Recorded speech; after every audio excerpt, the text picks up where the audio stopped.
স্বাগতম আমার দর্শন বিভাগের প্রিয় ছাত্রছাত্রীবৃন্দ। আমি পারভিন আক্তার। আমি আজ দ্বিতীয় বর্ষের একটি ক্লাস শুরু করেছি। দ্বিতীয় বর্ষে তোমাদের সাথে আমি পড়াই সাধারণ যুক্তিবিদ্যা বা ট্র্যাডিশনাল লজিক। এটির কোর্স কোড 241705। আজকে আমি পড়াবো পরীক্ষানাত্মক পদ্ধতি বা পরীক্ষামূলক পদ্ধতি। এই যে পরীক্ষামূলক পদ্ধতিটা কি, আমরা আজকে আমরা জানি যে আরোহ অনুমান হচ্ছে যে যা করছে যে বিশেষ বিশেষ দৃষ্টান্ত পর্যবেক্ষণ করে একটি সার্বিক সিদ্ধান্ত অনুমান করে থাকে। প্রকৃতি এখন বিশেষ বিশেষ দৃষ্টান্ত থেকে প্রকৃতির নিয়মানুবর্তিতা নীতি এবং কার্যকারণ নিয়মের ভিত্তিতে একটি সার্বিক সিদ্ধান্ত নেয়। এবং এই যে সার্বিক সিদ্ধান্ত নেয়, এখানে সার্বিক সিদ্ধান্ত নিতে গেলে তাকে আসলে কিছু কাজ আছে, তার যে কাজগুলি হচ্ছে যে তাকে সেখানে কার্যকারণ সম্পর্ক, প্রত্যেকটি ঘটনার মধ্যে কার্যকারণ সম্পর্কে সে আবিষ্কার করে। এখন প্রকৃতিতে আসলে ঘটনাগুলি এত অঙ্গাঙ্গি ভাবে থাকে যে তাদেরকে আসলে আমরা অনেক সময় পারি না কোনটি কার্য কোনটি কারণ। কারণও একটি ঘটনা, কার্যও একটি ঘটনা, এবং দুটি ঘটনা, একটি আগে ঘটে একটি পরে ঘটে। এর থেকে আমরা কার্যকরণ সম্পর্ক আবিষ্কার করি। তো এখন আমাদের মধ্যে আমরা আসলে এই কার্যকরণ সম্পর্ক কিভাবে আবিষ্কার করা যায়, এজন্য যে কার্যকরণ এজন্য মিল কিছু পদ্ধতির কথা বলেছেন। এই পদ্ধতিগুলি পরীক্ষামূলক পদ্ধতি বা পরীক্ষানাত্মক পদ্ধতি হিসাবে যুক্তিবিদ্যায় অভিহিত করা হয়ে থাকে। তো এই পরীক্ষামূলক পদ্ধতি কি? বৈজ্ঞানিক আরোহের উদ্দেশ্য হলো কার্যকরণ সম্পর্ক আবিষ্কার ও প্রমাণ করে সার্বিক যুক্তিবাক্য স্থাপন করা। কার্যকরণ সম্পর্ক আবিষ্কার ও প্রমাণ করার জন্য আরোহে যেসব পদ্ধতির সাহায্য গ্রহণ করা হয় তাকে পরীক্ষামূলক পদ্ধতি বলা হয়ে থাকে। যুক্তিবিদ মিল এই পদ্ধতিগুলিকে বলেছেন অভিজ্ঞতা ভিত্তিক, অর্থাৎ অভিজ্ঞতার ভিত্তিতেই এই আমরা কার্যকরণ সম্পর্ক আবিষ্কার করে থাকি। এখন এই অভিজ্ঞতাটা কি জিনিস? অভিজ্ঞতা আমরা জানি যে আমরা দেখেছিলাম যে আরোহ অনুমানের বিষয় হচ্ছে নিরীক্ষণ এবং পরীক্ষণ, তার বস্তুগত ভিত্তি। সেই বস্তুগত ভিত্তিটা অর্থাৎ যে এই যে মিলের মতে পদ্ধতিগুলো হচ্ছে অভিজ্ঞতা ভিত্তিক, এবং অভিজ্ঞতাটা হচ্ছে নিরীক্ষণ এবং পরীক্ষণ উভয়ই হচ্ছে অভিজ্ঞতার অন্তর্ভুক্ত। তাই এই পদ্ধতিগুলিকে কখনো পরীক্ষণমূলক হয়ে থাকে, আবার কখনো নিরীক্ষণমূলক হয়ে থাকে। অর্থাৎ এখানে আমরা শুধু বলতে পারবো না যে এটি শুধুমাত্র নিরীক্ষণ, শুধুমাত্র চোখের দেখা দেখে আমরা তার কার্যকারণ আবিষ্কার করি, এটা নিরীক্ষণমূলকও না, আবার শুধুমাত্র পরীক্ষামূলক না, উভয়ই আছে এখানে। কার্যকারণ সম্পর্ক আবিষ্কারের জন্য যে পদ্ধতিগুলি কখনো কখনো তা নিরীক্ষণমূলক, কখনো কখনো তা পরীক্ষণমূলক। এজন্য এই পরীক্ষণমূলক পদ্ধতি নিরীক্ষণ এবং পরীক্ষণ উভয়ের উপরই নির্ভর করে। পরীক্ষণমূলক পদ্ধতির প্রয়োজনীয়তাটা কি জিনিস? মিল এবং বেইনের মতে ঘটনাবলীর কার্যকরণ সম্পর্ক নির্ণয়ের জন্য আমরা পরীক্ষামূলক পদ্ধতিগুলোর সাহায্যে নিরীক্ষণ ও পরীক্ষণ থেকে প্রয়োজনীয় ঘটনা বাদ দিতে বা অপনয়ন করতে সক্ষম হই। তাই তারা পরীক্ষণমূলক পদ্ধতিকে অপনয়নের পদ্ধতি বলে অভিহিত করে থাকেন। অর্থাৎ যে অপনয়ন, যে অর্থাৎ আমরা যে কিভাবে করছি, এটা আমরা সব ঘটনাগুলি এত অঙ্গাঙ্গি ভাবে জড়িত থাকে, এত কাছাকাছি থাকে যে আমরা কিভাবে কোনটি কারণ এবং কোনটি কার্য আমরা অনেক সময় ভেবে পারি না। তো এখন আমাদের এখানে কি হয়, পরীক্ষামূলক ভাবে আমরা কিছু ঘটনা আমাদেরকে বাদ দিতে হয়। তো সেই বাদ দেওয়ার পদ্ধতিগুলোকে বলা হয় হচ্ছে অপনয়নের পদ্ধতি। অপনয়ন হচ্ছে একটি নেতিবাচক বা গৌণ কাজ। এই পদ্ধতির গৌণ উদ্দেশ্য হচ্ছে অনাবশ্যক ও অবান্তর বিষয়কে অপনয়ন করা বা বাদ দেয়া। পদ্ধতিগুলোর একটি ইতিবাচক দিকও আছে। গৌণ কাজ, নেতিবাচক দিক হচ্ছে অপ্রয়োজনীয় জিনিসকে বাদ দেওয়া, এবং ইতিবাচক দিক হচ্ছে কার্যকরণ সম্পর্ক আবিষ্কার করা। এবং যুক্তিবিদ বেইন এবং জোসেফ এই অপনয়নের জন্য তারা কয়েকটি সূত্রের কথা বলেছেন। সূত্রগুলি হচ্ছে যুক্তিবিদ মেইল এবং কয়েকটি সূত্রের কথা বলেছেন, আমরা সূত্রগুলি পরে আমরা যাব। এই পরীক্ষামূলক পদ্ধতির কয়েকটি প্রকার আছে, সেই প্রকারগুলি কি কি? মিল, যুক্তিবিদ মিল বা জেএস মিল পরীক্ষামূলক পদ্ধতির কয়েকটি 5টি, প্রথমত উনি 4টি প্রকারের কথা বলেছিলেন, পরবর্তীতে তিনি 5টি পদ্ধতির কথা বলেছিলেন, যে অন্বয় পদ্ধতি, ব্যতিরেকি পদ্ধতি, যৌথ অন্বয় ব্যতিরেকি পদ্ধতি, সহ পরিবর্তন পদ্ধতি। প্রথমে তিনি এই 4টি পদ্ধতির কথা বলেছিলেন, পরবর্তীতে তিনি পরিশেষ পদ্ধতি নামে আরেকটি পদ্ধতির কথা বলেছেন। তো এই পদ্ধতিগুলির মধ্যে যে 5 রকম, কিন্তু অন্বয় এবং ব্যতিরেকি এই দুটো পদ্ধতি হলো মৌলিক পদ্ধতি, এবং আর বাকি যে 3টি এই দুটি পদ্ধতিরই মানে কোনোভাবে তারা মিশ্রণে তারা তৈরি হয়েছে। অর্থাৎ এই এই দুটি পদ্ধতি অন্বয় এবং ব্যতিরেকি তাদের মৌলিকত্ব আছে। যৌথ অন্বয় ব্যতিরেকি পদ্ধতি, এখান থেকে নামটি দেখে আমরা বুঝতে পারছি যে তারা এই দুটোর সংমিশ্রণ। সহ পরিবর্তন পদ্ধতিও এটার এই দুটোরই সংমিশ্রণ, এবং পরিশেষ পদ্ধতিও তাই। তো আমরা হচ্ছে যে পরিশেষ পদ্ধতি আবার এই দুটোর সংমিশ্রণ, অর্থাৎ আমাদের এখন এই দুটো হলো আমাদের মৌলিক পদ্ধতি। আমরা আমাদের আজকে আলোচ্য বিষয় হচ্ছে অন্বয় পদ্ধতি, পরীক্ষানত পদ্ধতি বা কার্যকরণ সম্পর্কের আবিষ্কারের জন্য যে 5টি পদ্ধতি, তার মধ্যে আমরা আজকে অন্বয় পদ্ধতি কি এতে আলোচনা করব। অন্বয়, হ্যাঁ, অন্বয় মানে কি? যা অন্বয় শব্দের অর্থ হচ্ছে মিল, হ্যাঁ, যে যার মধ্যে কোনো আর আলাদা কিছু নাই। অন্বয় শব্দের অর্থ মিল। এদিক থেকে অন্বয় পদ্ধতির অর্থ হচ্ছে মিলের পদ্ধতি, হ্যাঁ, মানে দুটি ঘটনার মধ্যে মিল দেখে আমরা তার মধ্যে কার্যকরণ সম্পর্ক আবিষ্কার করি। এই পদ্ধতিতে যেটা হয় যে আমরা সাধারণত বলি যে 2 বা ততোধিক দৃষ্টান্তে আলোচ্য ঘটনার সাথে অন্য একটি অবস্থার উপস্থিতির দিক থেকে যদি মিল থাকে, তবে আলোচ্য ঘটনার সাথে উক্ত ঘটনার কার্যকারণ সম্পর্ক আছে বলে মনে করা হয়। অর্থাৎ যে আমরা যেমন বলা হচ্ছে যুক্তিবিদ মিল, আমরা এটা আমরা একটু সরাসরি এটা দেখি। মিলের মতে যে যদি আলোচ্য ঘটনার 2 বা ততোধিক দৃষ্টান্তে একটি সাধারণ অবস্থা বর্তমান থাকে, তাহলে যে অবস্থাটিতে সবগুলো দৃষ্টান্তের মধ্যে মিল থাকে সেইটি হবে আলোচ্য ঘটনার কারণ বা কার্য।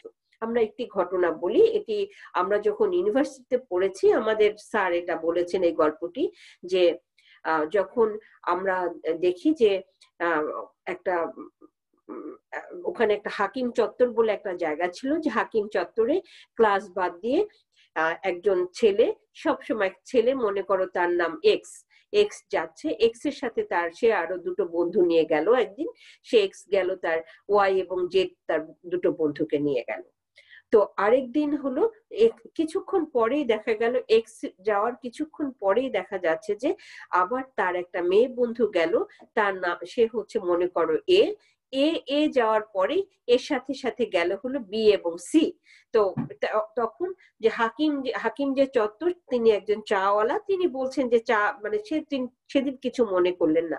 এরপর থেকে এক্স যাচ্ছে তার অন্য বিভিন্ন রকম বন্ধুকে নিয়ে, কিন্তু এক্স রেগুলারই যাচ্ছে, আবার যাচ্ছে সেই মেয়েটি, সেও যাচ্ছে বিভিন্ন রকম বন্ধু নিয়ে, কিন্তু তাদের মধ্যে একজন সবসময় উপস্থিত আছে, এক্স নামক বিশেষ পার্সন। যখন এক্স আছে তখন আছে, কিন্তু অন্যান্য ঘটনার মধ্যে তাদের মধ্যে অমিল আছে।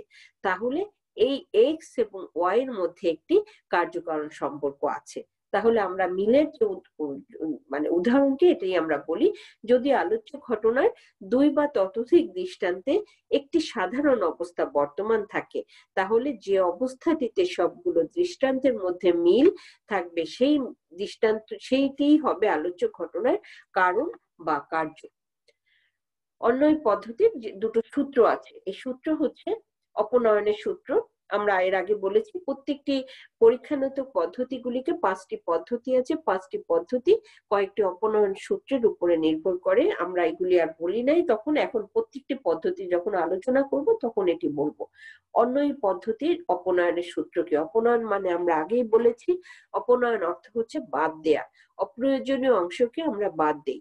সেটি হচ্ছে কার্যের কোনো অঙ্গহানি না করে পূর্বককে বাদ দেওয়া যায় তখনই সে তা কারণের অংশ হতে পারে না।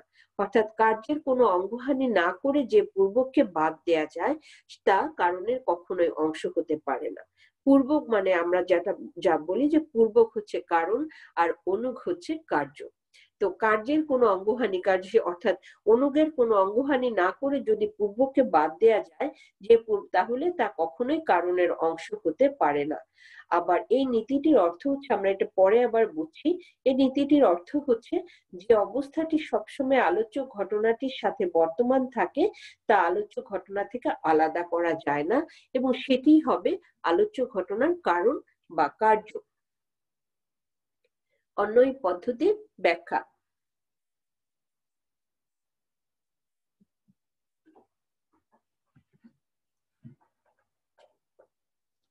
অন্যয় পদ্ধতি, তাহলে আমরা যেটা বুঝলাম যে অন্যয় পদ্ধতিটি কি জিনিস, যে অন্যয় পদ্ধতি হচ্ছে যেহেতু কার্যকারণ সম্পর্ক আবিষ্কারের পদ্ধতি, সেই পদ্ধতির নিরীক্ষণের সাহায্যে এখানে কিছু দৃষ্টান্ত সংগ্রহ করতে হবে যেখানে আলোচ্য ঘটনাটি ঘটেছে, এবং আলোচ্য ঘটনাটি যদি কার্য হয় তাহলে তার কারণ আবিষ্কার করতে হবে। অর্থাৎ অন্যয় পদ্ধতির ক্ষেত্রে এমন কিছু দৃষ্টান্ত সংগ্রহ করতে হবে যেখানে মানে ঘটনাটি ঘটেছে, যে একটি ঘটনা আমাদেরকে মনে করতে হবে যে একটি কারণ, সেই কারণটি সেখানে ঘটেছে। আবার বা যদি একই রকম কার্য হয় সেটি ঘটেছে। অর্থাৎ আমরা যখন দেখছি যে একটা এরিয়াতে এই যে এখন করোনা রোগ, করোনা রোগ হলো, তাহলে আমরা এখানে কিভাবে অন্যয় পদ্ধতির মিল কি, আমরা সবাইকে দেখছি জ্বর হচ্ছে, কাশি হচ্ছে, করোনার কিছু সিমটম যে কাশি হচ্ছে, তার সর্দি কাশি, জ্বর, মাথা ব্যথা, এগুলি তার মিল।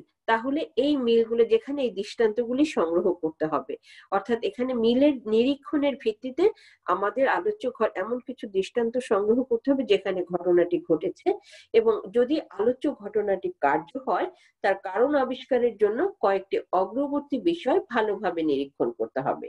যদি দেখা যায় যে তাদের মধ্যে একটি অবস্থা সবসময় বর্তমান, তাহলে ওই সাধারণ অবস্থাটি হবে আলোচ্য ঘটনার কারণ বা কার্য। যেমন এই যে এখন আমাদের করোনা নামক একটি আমরা রোগে সারা বিশ্ব স্থবির হয়ে আছে, সে করোনার যে সিমটম, সবার সিমটম একই রকম, তাদের জ্বর, সর্দি, শ্বাসকষ্ট, এটা একটি ফুসফুসের রোগ, এবং আর যে বাকি যে কিছু, অনেকের মাথা ব্যথা আছে, অনেকের ডায়রিয়া আছে, অনেকের খাবারে অরুচি আছে, এটা সবার না, কিন্তু সবার মধ্যে একটি সাধারণ সিমটম জ্বর, সর্দি, কাশি ইত্যাদি, এটি হলো একটি সাধারণ সিমটম। তাহলে এই সাধারণ অবস্থায় হবে এই করোনার কারণ, এবং আলোচ্য ঘটনাটি যদি কারণ হয় তবে তার কার্য আবিষ্কার করার জন্য যেসব দৃষ্টান্তে আলোচ্য ঘটনাটি ঘটেছে তাদের অনুবর্তী অবস্থার প্রতি দৃষ্টি নিক্ষেপ করলে যদি দেখা যায় তাদের মধ্যে একটি অবস্থা সব ক্ষেত্রেই বর্তমান, তাহলে ওই সাধারণ অবস্থাই হবে আলোচ্য ঘটনার কার্য। অর্থাৎ যে কারণ হচ্ছে, যদি কার্য আমরা দেখছি যে আমরা কার্যটাকে দেখছি জ্বর, সর্দি, কাশি, তো এই জ্বর, সর্দি, কাশি, এটি কারণ হচ্ছে একটি রোগ, সেটি হচ্ছে করোনা। আবার যদি আমরা যদি দেখি যে ম্যালেরিয়া, একটি মানে কিছু লোকের ম্যালেরিয়া হয়েছে, এই ম্যালেরিয়া রোগের কারণ কি, ম্যালেরিয়া রোগের কারণ দেখা গেল যে ম্যালেরিয়া রোগের কারণ মশার কামড়। এখন আমরা হলো তার ম্যালেরিয়াও একটি জ্বর, একটি রোগ, এবং সেখানে আমরা সবাইকে দেখছি রক্ত পরীক্ষা করে দেখা গেল তাদের ম্যালেরিয়া হয়েছে। তো তাদের কারণটা কি, তাদের কারণ হচ্ছে মশার কামড়। এখানে আমরা আলোচ্য ঘটনার মধ্যে একটি সাধারণ অবস্থা বর্তমান থাকতে হবে। অন্যয় পদ্ধতি যেটি হলো, আবার অন্যয় পদ্ধতিকে আসলে আমরা দুটো বাক্যের মাধ্যমে প্রকাশ করা যায়। সেটি হচ্ছে একটি ঘটনার অগ্রবর্তী সাধারণ অবস্থা তার কারণ, একটি ঘটনার অনুবর্তী অবস্থা তার কার্য। অগ্রবর্তী মানে যেটি আগে ঘটেছে, আর অনুবর্তী মানে যেটি পরে ঘটেছে। অর্থাৎ একটি ঘটনা সাধারণ অবস্থা, এটা মানে সব সময় ঘটছে সাধারণ অবস্থা, এটা কিন্তু আমাদের এটা বলতে হবে যে সাধারণ অবস্থা, অর্থাৎ অনেকগুলি ঘটনার মধ্যে মিল আছে, একটি অগ্রবর্তী সাধারণ অবস্থা তার কারণ, অগ্রবর্তী সাধারণ অবস্থা তার কার্য। পদ্ধতিটি যেহেতু একটি সামঞ্জস্যের উপরে নির্ভর করে, মানে অত্যাধিক গুরুত্ব আরোপ করে, সেজন্য এখানে আলোচ্য ঘটনা দুটির মধ্যে কার্যকারণ সম্পর্ক আবিষ্কার করে। সে কারণে কোনো কোনো যুক্তিবিদ এ পদ্ধতিকে একান্নই পদ্ধতি বা মেথড অফ সিঙ্গেল এগ্রিমেন্ট বলে অভিহিত করেছেন। এখানে আমরা একটা উদাহরণ দিয়েছি, দেখো এই যে পূর্ববর্তী ঘটনা, পরবর্তী ঘটনা, আমরা এখানে এটা একটা বিমূর্ত একটি উদাহরণ বা প্রতীকী উদাহরণ, যে একটি দৃষ্টান্ত। যখন এসেছে, আমরা যেটি বললাম যে যখন ক্লাস বাদ দিয়ে একটি রেস্টুরেন্টে চা খেতে গেছে, গেছে তার বন্ধুকে নিয়ে, গেছে তার বন্ধুকে নিয়ে, ত এবং দন্তন্য তার দুটো বন্ধুকে নিয়ে গেছে। পরবর্তী ঘটনা, যখন উপস্থিত হয়েছে দুজন তিনজন বন্ধু নিয়ে, তখন আবার দু তিনজন বন্ধু নিয়ে উপস্থিত হয়েছে। আবার পরের দিন গেছে, সাথে আরো অন্য দুজন বন্ধু গেছে।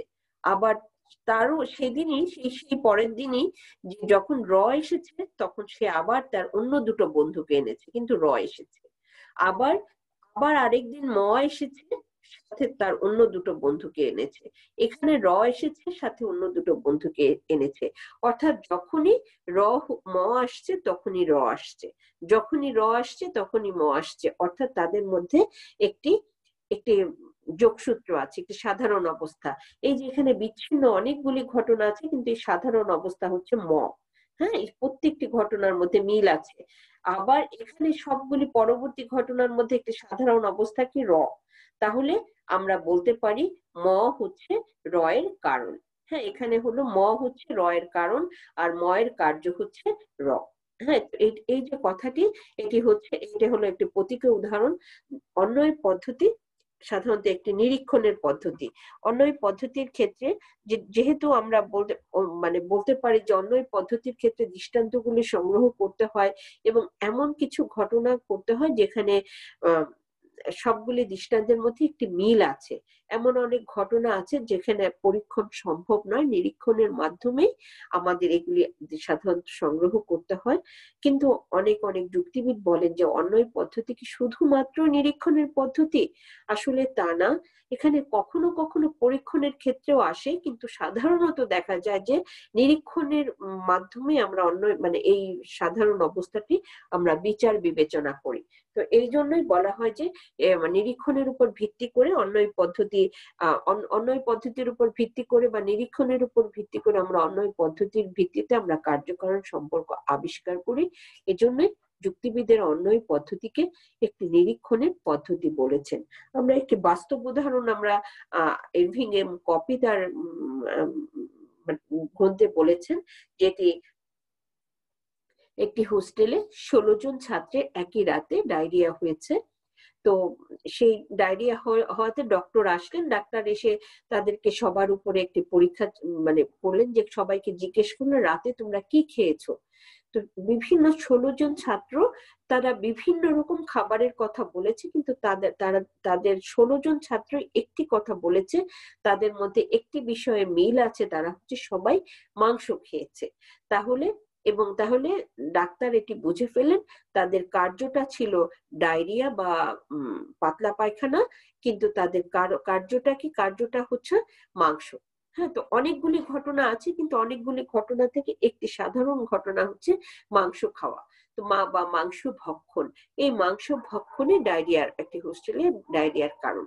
অর্থাৎ এখানে এই যে ঘটনাগুলি আমরা এটা কিভাবে নির্ধারণ করলাম, এটা আমরা অন্যই মিলের ভিত্তিতে নির্ধারণ করলাম।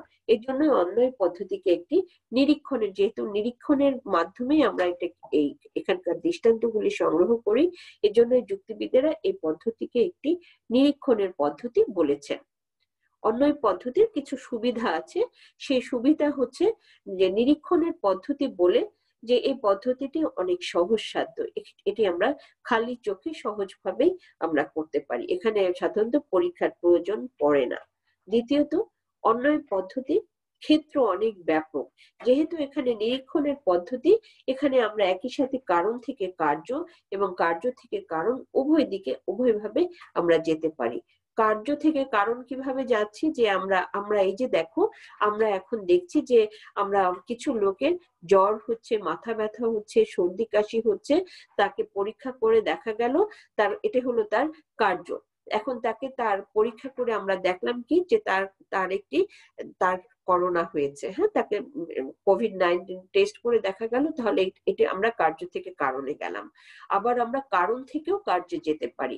সে কারণ থেকে কার্যটা কেমন, যেমন আমরা যে একটি এলাকাতে কিছু লোকের সবারই রুগ্ন স্বাস্থ্য, বা তাদের স্বাস্থ্য অনেক খারাপ। তো তাদের স্বাস্থ্য খারাপ, তাদেরকে আমরা সবাইকে আমরা কি করলাম, তাদেরকে একটি সিরাপ খেতে দিলাম। যে সিরাপ খেতে দিয়ে আমরা দেখলাম যে তাদের সবার মধ্যে কি প্রতিক্রিয়া হয়। আমরা দেখলাম যে তাদের সবারই স্বাস্থ্য ভালো হয়েছে। তাহলে আমরা বলতে পারি যে তাদের এই ভালো স্বাস্থ্যের কারণ কি, লাল সিরাপ খাওয়া। এখানে আমরা এই কার্য থেকে কারণ এবং কারণ থেকে কার্য উভয়ভাবে গমন করা যাচ্ছে। আবার অন্যয় পদ্ধতি একটি আবিষ্কারের পদ্ধতি।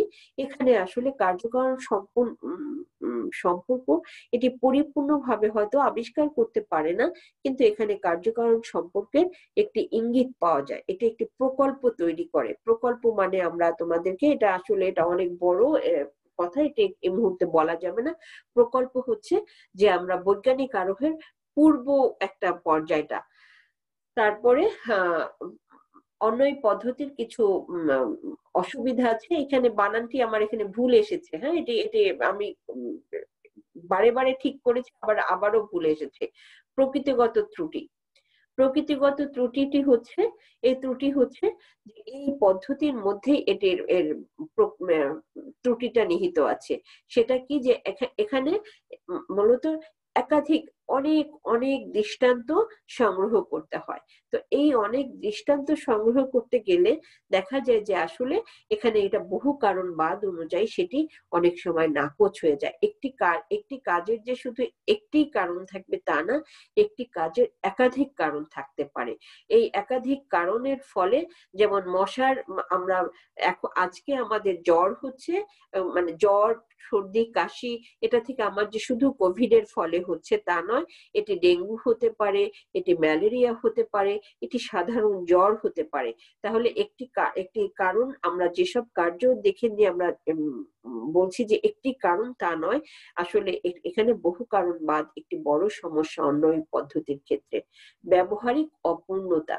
সে ব্যবহারিক অপূর্ণতা হচ্ছে যে এখানে নিরীক্ষণের ক্ষেত্রে আমরা এটাকে বলা হয়েছে একটি নিরীক্ষণের পদ্ধতি, কিন্তু এই নিরীক্ষণটা আসলে এত বেশি ব্যাপক, এই নিরীক্ষণ আমাদের খালি চোখে অনেক সময় আছে। আমি একজন মানুষ, আমার পক্ষে অনেক সময় অনেক দৃষ্টান্তকে নিরীক্ষণ করা যায় না। এখানেই আমাদের সীমাবদ্ধতা, যে এত দৃষ্টান্ত তো আমাদের ব্যক্তিগত ভাবে অসীম সংখ্যক ঘটনাকে সসীম মানুষ কখনো গণনা করতে পারে না। এটাই এখানে ব্যবহারিক অপূর্ণতা। আবার এখানে অন্যয় পদ্ধতি সহ অবস্থান ও কার্যকারণ নিয়মের মধ্যে পার্থক্য নির্দেশে অক্ষম। এখানে বলা হয়েছে যে কার্য যেটি আগে ঘটে সেটি কারণ, যেটি পরে ঘটে সেটি কার্য। কিন্তু অনেক সময় আছে যে বিদ্যুৎ চমকাচ্ছে এবং বিদ্যুৎ চমকানোর কিছুক্ষণ পরেই শব্দ হচ্ছে। আমরা এখানে বলতে পারি যে বিদ্যুৎ চমকানোই হচ্ছে শব্দ হওয়ার কারণ, বজ্রপাতের কারণ। তো এই যে আসলে বজ্রপাতও একটি ঘটনা, বিদ্যুৎ চমকানো একটি ঘটনা। দুটো ঘটনা হলো পাশাপাশি ঘটছে, কিন্তু এখানে দুটো ঘটনাকে একটি অন্যটির কারণ বলা যায় না। কিন্তু অন্যয় পদ্ধতি কিন্তু এটাই নির্দেশ করছে যে এখানে যেটি আগে ঘটে সেটি কারণ, যেটি পরে ঘটে সেটি কার্য। কিন্তু এটিও অন্যয় পদ্ধতির একটি ত্রুটি বলা যায়। এই অন্যয় পদ্ধতি এই ত্রুটি থেকে কয়েকটি অনুপপত্তি আছে। একটি হচ্ছে অনিরীক্ষণ অনুপপত্তি। অনিরীক্ষণ অনুপপত্তি যেটি, যে আমরা যা আসলে দেখার দরকার তা আমরা না দেখে আমরা অন্যকে একটি ডিসিশন নিয়ে নিচ্ছি। সেই ডিসিশনটা এরকম যে আমরা অনেক সময় আছে যে জাদুকরের খেলাটা আমরা দেখি, যে জাদুকর, আমরা যখন মনে করি জাদুকর একটি লাঠি থেকে আমরা হয়তো মনে করছি যে একটি জাদুকরের একটি লাঠির অনেক গুণ। সে একটি লাঠিকে কখনো লাঠি থেকে ফুল বের করছে, একটি লাঠি থেকে পানির বোতল বের করছে, একটি লাঠিকে সে ভেঙে ফেলছে, একটি লাঠি থেকে সে সাপ বের করছে, ইত্যাদি ইত্যাদি অনেক কিছু করছে।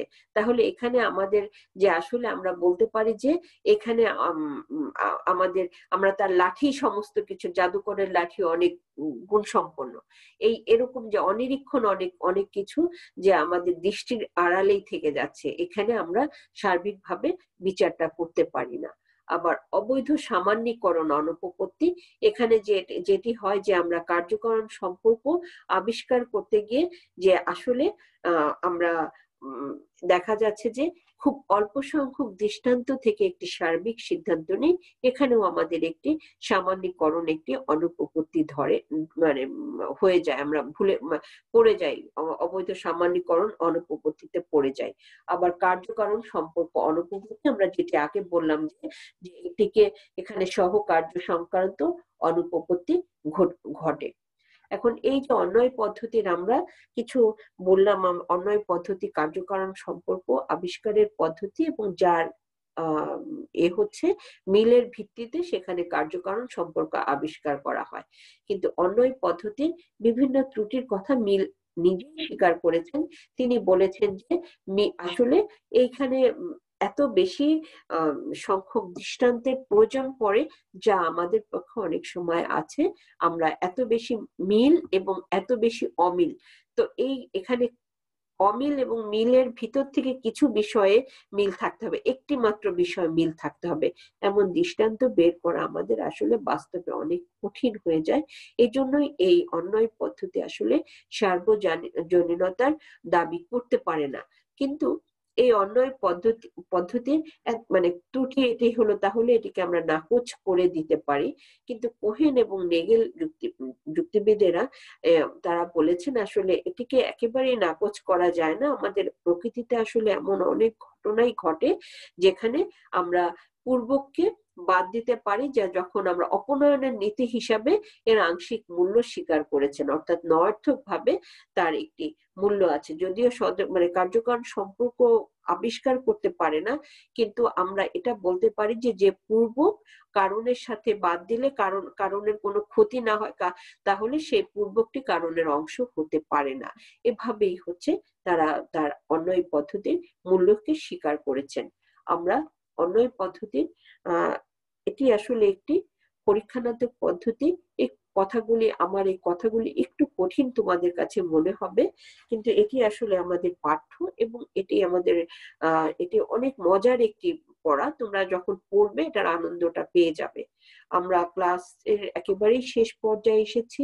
আমি তোমাদেরকে ক্লাসের আরেকটু স্মরণ করিয়ে দিতে চাই, সেটি হচ্ছে আমরা সারা বিশ্ব এখন করোনার আক্রান্ত, করোনা একটি এখন আমাদের একটি আতঙ্ক।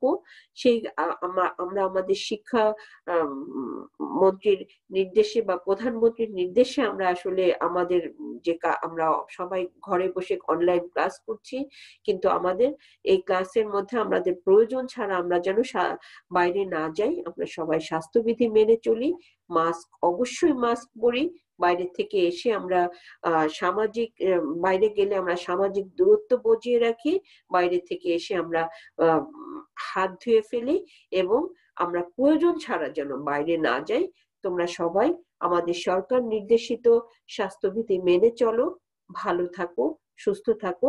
আজকের মতন আমরা ক্লাসটি শেষ করছি। আল্লাহ হাফেজ। ধন্যবাদ জানিয়ে শেষ করছি।